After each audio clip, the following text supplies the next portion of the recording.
Yo, what's going on everybody? Fred at ESK Unit here. Today we are checking out the standard MEEPO Mini 5. Let's get right into it. So let's first open it up and check it out.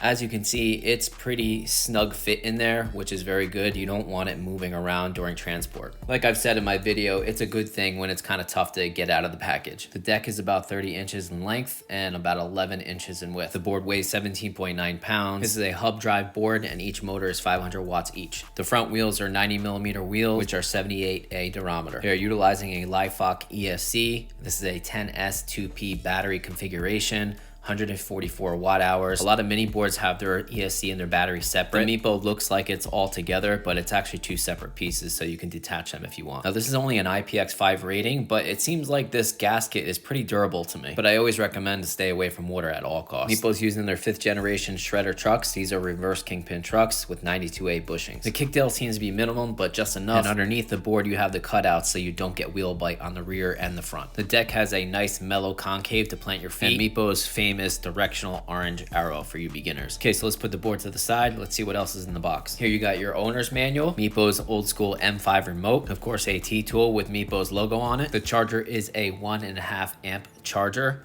Here is the power cable for the charger, and here's a charging cable for the remote. Let's charge this thing up. Let's take it out for a ride.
Okay, so let's talk about the deck. The deck is 8-ply Canadian maple. It has good mellow concave and a very usable kicktail.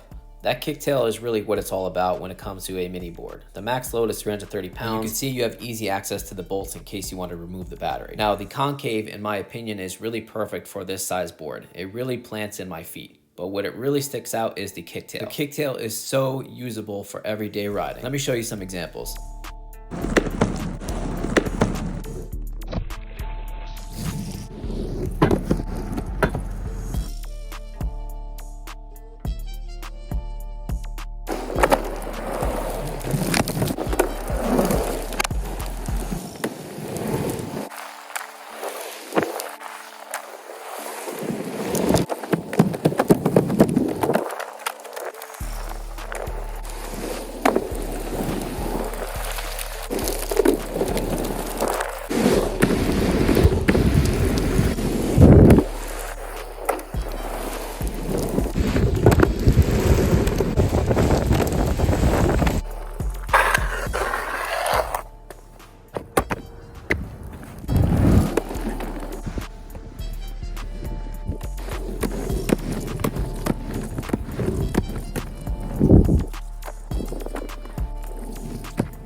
Now, besides the kicktail, every mini selling point is its portability, and this is no different. Whether you want to run errands like I'm doing, or you're a college student, or you just need to get around in the city, this is definitely a good way to go. As for MEEPO's 5th generation reverse kingpin shredder trucks, the carve on these are just lovely. I kind of had that surf skate kind of vibe, so if you're in that kind of carvy, kind of surfing type of vibe, this is definitely a good choice. And at the same time, since it's so easy to maneuver, it is very good for beginners. Now, I could be completely wrong here. This might just be the way it's built, but these riser pads get bigger and bigger towards the end of the board.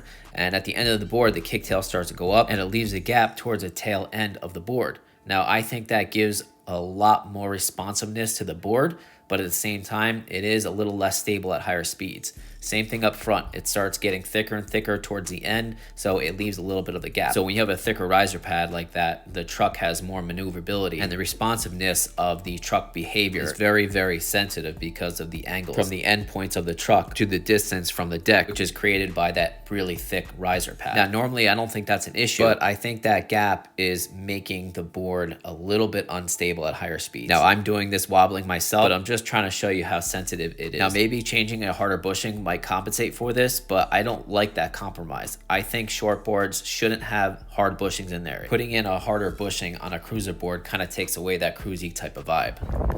Acceleration test. 1, 2, there you go.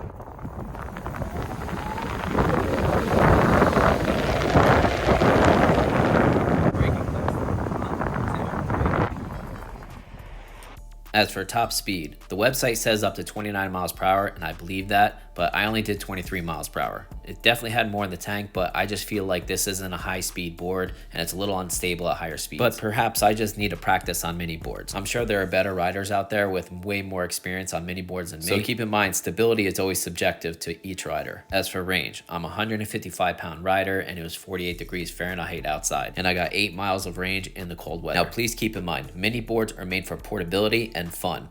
If you want more range and you want more power, that means bigger battery, bigger deck, bigger enclosure, bigger motors, which actually takes away the entire purpose of a mini board. As for the classic MEEPO M5 remote, now some people are a little upset that it doesn't have a screen with data.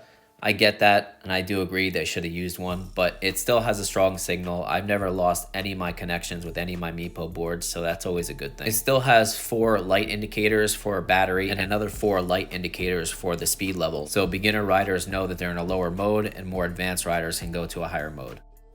As for the stock wheels, now I've been saying this for a long time. These China-based dime a dozen 90mm wheels that have 78A durometer, I think these wheels are very underrated. Wago has them, Lycaon has them, Revel has them, N-Skate R3 has them, MEEPO has them with their own funky colors along with a Kegel core design, and a few other China-based companies have them. Some have black wheels, some have orange wheels, some have orange with a white center core, some have orange with a black center core, some are all black, some are black with their actual logo on them. Basically, they're all the same. All you have to do is choose which design you like and choose whether you want 60mm in width or 62mm in width.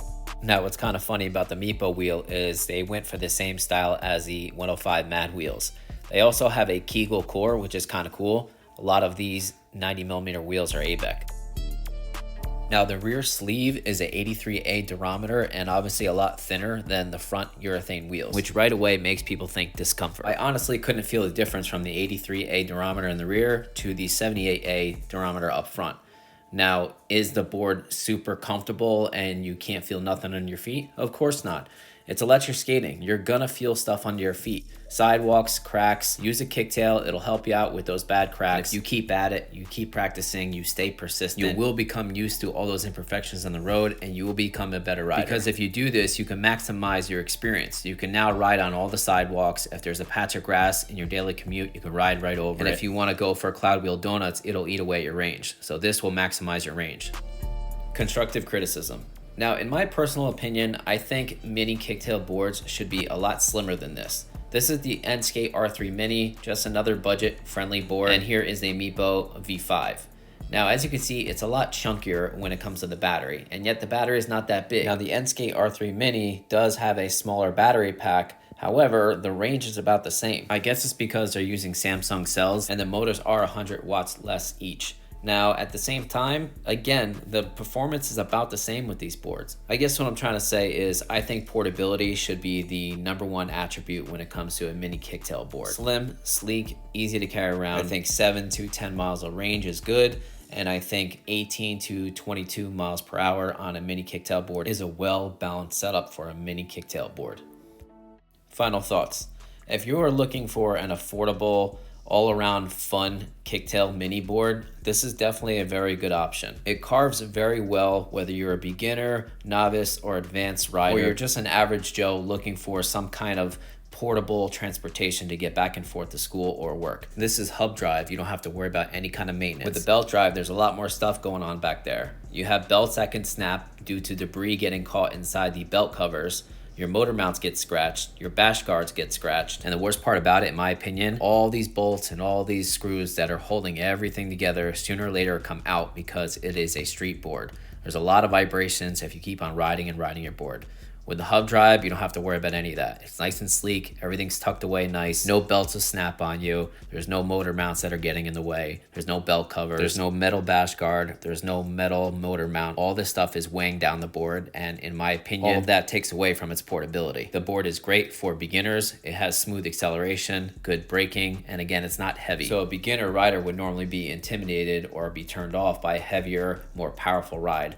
This is neither of those. Or if you're an everyday rider like myself that wants to take a kicktail out once in a while and have a shred, then go for the MEEPO V5. Thank you for watching, guys. Please comment, like, share, subscribe. Have a good one, guys.